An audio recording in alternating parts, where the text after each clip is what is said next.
This video is sponsored by MyLikes.com. Do you like making money for advertising stuff? Yes. Absolutely. So, MyLikes is the website for you. It's as easy as 1, 2, 3. You post or you make your video like you normally do. You post it to this website and you make money. Lots of it. Yeah. You choose between a bunch of different advertisers like MyLikes. There's beauty things, there's car things, there's games, there's a ton of different things you can choose from, and you just make a little commercial like this. Like this one. Yes. And that's what we're doing. Making money. Yes. Huzzah. And now, our feature presentation.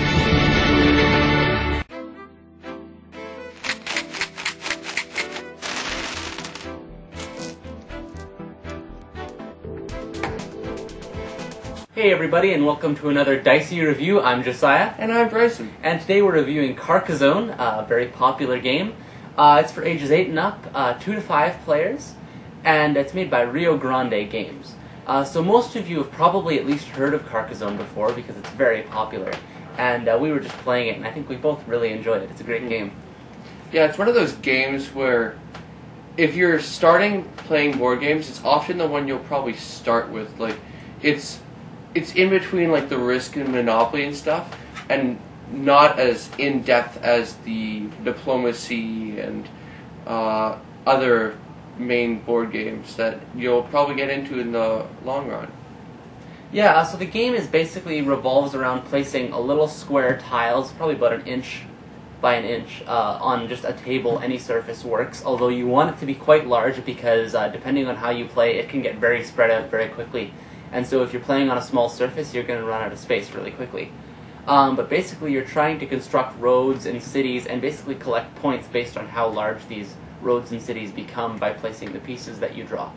It can get pretty like puzzle-ish at times because there's so many different types of pieces, which I really like, that you'll find yourself in a situation where you only have one specific type of piece that'll fit into a certain place on the board, and you'll just wait and wait until you get it, and eventually probably one of your opponents will get it just because that's how it really works. It's how it ends up. It's kind of funny actually because, yeah, like Bryson was saying, like different pieces aren't compatible. Like you can't have a road running straight into the wall of a city because it doesn't make sense. They have to connect properly.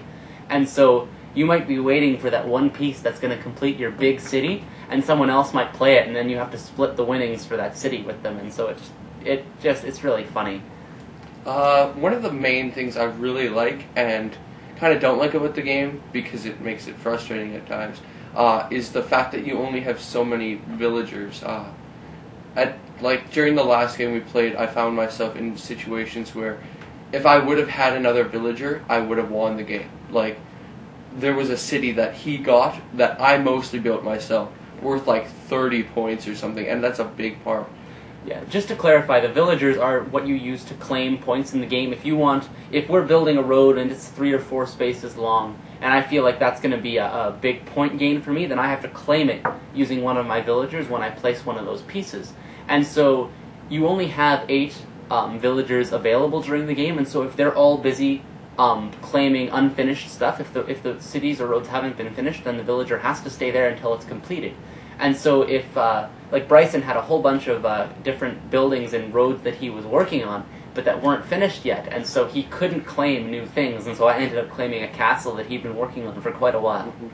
And so yeah, it does add a little bit of extra strategy to the game, because if you play your villagers too early or in the wrong places and it takes too long for them to get finished, you may find yourself running out.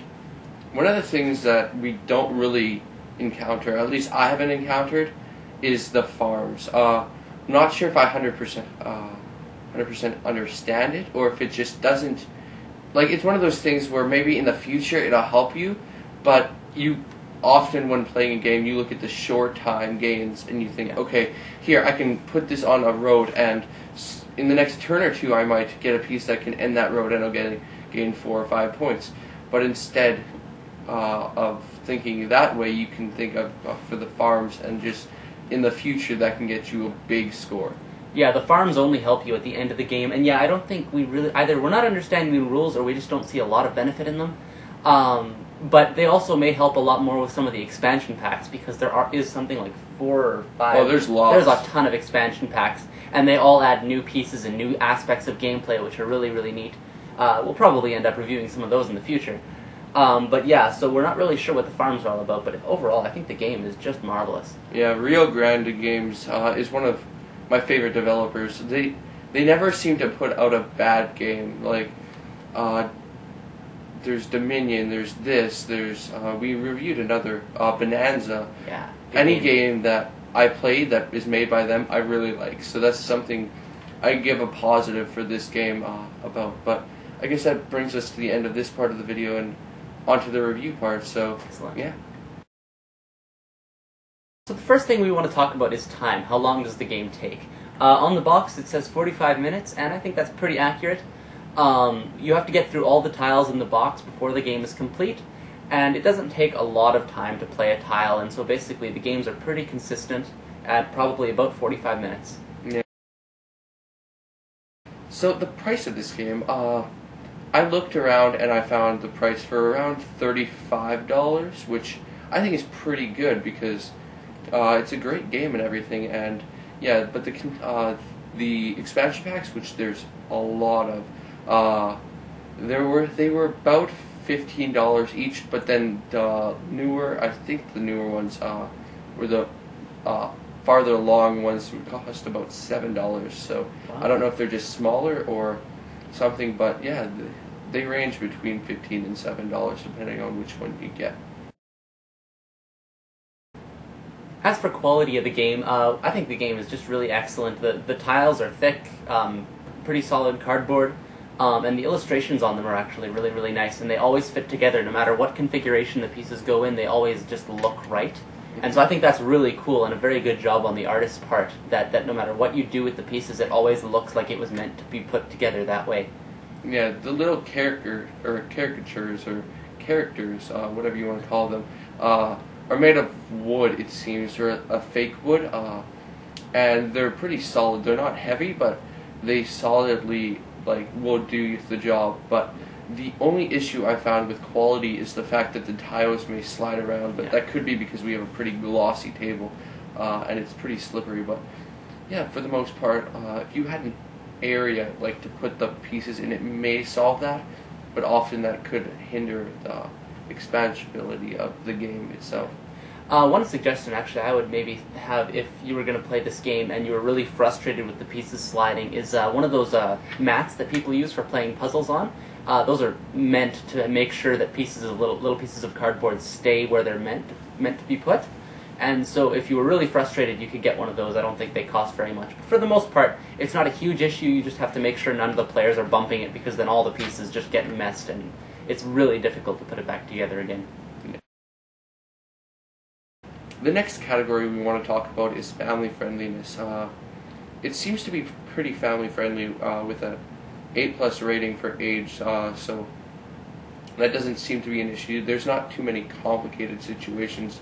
It's pretty much like you're building your own puzzle that you can choose to do in any way, and it'll fit no matter what. So it doesn't seem to be that difficult concept to grasp.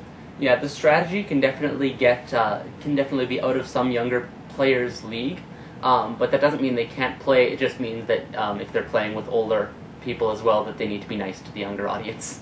But I definitely think kids could play this. It's very simple, basic gameplay, but the strategy definitely gets more complex as you get older.